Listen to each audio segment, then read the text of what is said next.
풍성한 삶의 기초, 다섯 번째 만남, 참된 자기사랑. 그 중에 두 번째 시간, 믿음, 자신에게 이루어진 축복 받아들이기입니다. 먼저 몇 가지 사례들을 살펴보려고 합니다. 이들 사례에서 우리는 자신에게 이루어진 축복을 어떻게 받아들이게 되는지 볼 수 있는데요. 먼저 첫 번째, 하나님께 적대적인 형제의 사례입니다. 이 형제는 하나님에 대해 적대적인 마음이 가득한 사람이었습니다. 그래서 아래와 같이 말하죠. 영적 세계야말로 가혹한 빈익빈 부익부의 세계가 아닌가? 가진 자는 더하시고 깨끗하게 하시지만 없는 자는 조금 있는 것조차도 빼앗으신다고 하시지 않는가? 하시고자 하는 자는 강팍하게 하셔도 우리는 할 말이 없지 않은가? 그게 내가 아닌가? 가나안 족속은 어린아이까지 죽이도록 명하신 분이 아닌가? 열매를 못 맺으면 잘라서 불에 던져 내치시는 분이 하나님 아니신가? 이렇게 하나님에 대해서 적대적이었습니다. 하지만 이 형제가 복음을 들으면서 이 하나님이 그런 분이 아니시다는 깨달음을 어렴풋이 얻게 됩니다. 그러면서 다음과 같이 기도합니다. 하나님, 저입니다. 저는 하나님을 아직 잘 모르지만 하나님은 절 아십니다. 저는 제 마음도 잘 모릅니다. 하도 거짓이 많고 복잡하게 얽히고 자주 흐늘거려 갈피를 잡을 수 없고 순간순간 생겼다 사라지는 이 수많은 갈래들 중 어느 것이 저인지도 모릅니다. 하나님이 계시다면 저를 붙잡아 주시겠습니까? 저를 잡아주지 않으시면 저는 언제까지나 거짓말을 하는 폐수 같은 인간일 것입니다. 하나님이 저를 깨끗하게 해주십시오. 저는 이렇게나 뻔뻔스러운 놈이고 자격이 없습니다. 그저 감히 기도드립니다. 예수님. 자, 이 형제는 후에 어떻게 되었을까요? 얼마 후에 온전한 고백을 하게 되는데요. 다음과 같이 기도합니다. 하나님, 저는 예수님을 믿어야 합니다. 저 혼자서는 어쩔 수 없는 인간이기 때문입니다. 저는 당신이 필요합니다. 당신 없이는 살 수 없습니다. 네, 하나님께 적대적인 형제였습니다. 그러나 이 자기 자신을 위해 돌아가신 예수님을 발견하고 이 하나님에 대한 오해가 풀리면서 이 지금까지 가지고 있었던 지식과 편견, 느낌에 얽매이지 않고 이 성경에 나타난 하나님을 마음에 받아들인 것이죠. 그리고 두 번째 사례로 열등감에 빠진 자매가 있습니다.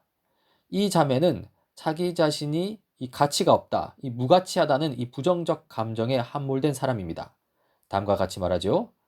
저는 제 자신이 무가치하다고 느끼고 자랐습니다.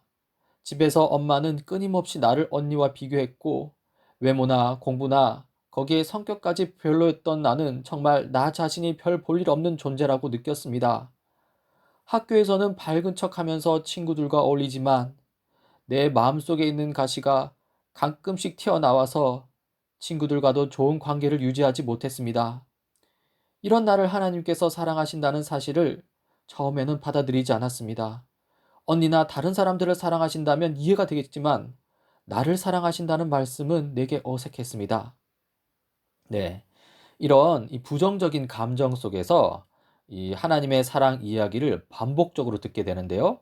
이 자매는 결국에 하나님의 사랑으로 이 부정적인 감정을 극복해내게 됩니다. 다음과 같이 말합니다. 그러나 설교와 성경을 통해 반복적으로 하나님께서 나를 특별히 사랑하신다는 말씀을 듣고 어느 날 그 말을 더 이상 거절할 수 없어 믿기로 했습니다. 그런데 그렇게 믿기로 하나님 앞에 기도할 때 내 마음속 깊숙한 곳을 누군가 만져주신 것 같았고 눈물이 터져 나왔습니다.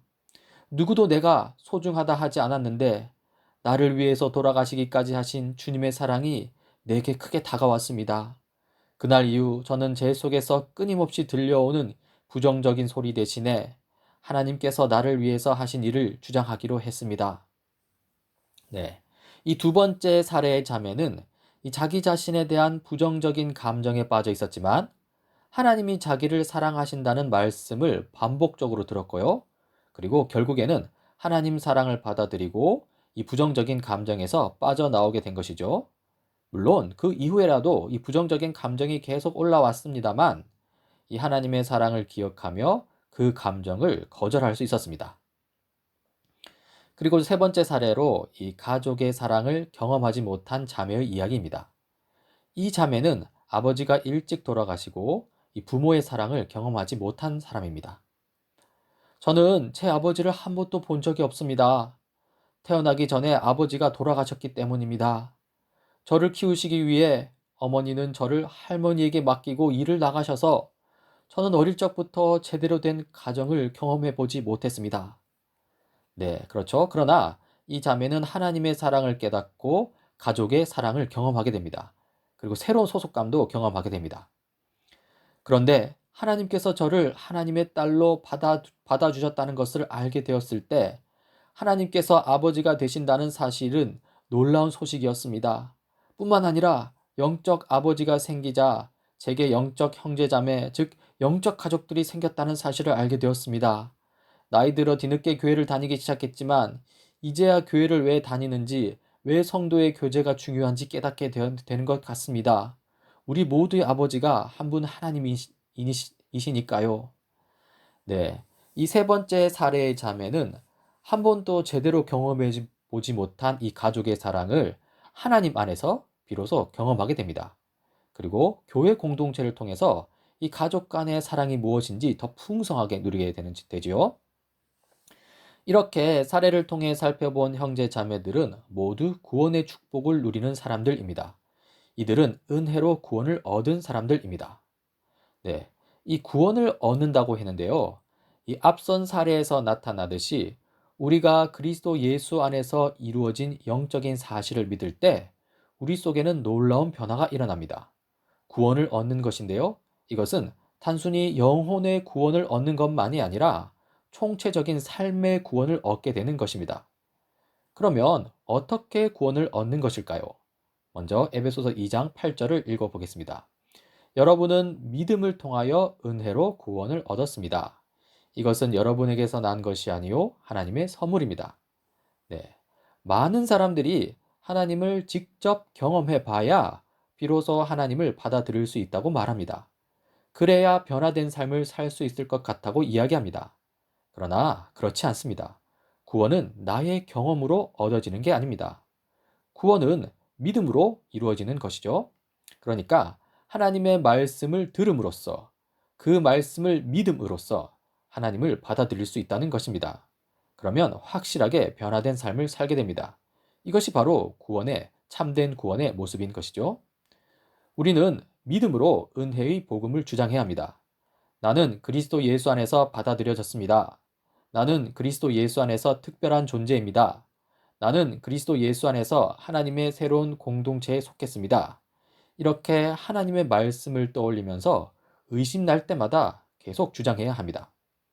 또한 우리는 믿음으로 은혜의 복음을 고백해야 합니다. 나는 이제 더 이상 허물과 죄로 죽었던 내가 아닙니다. 나는 세상 풍조를 따르던 예전의 내가 아닙니다. 나는 진노의 자식에 속해 있던 예전의 내가 아닙니다.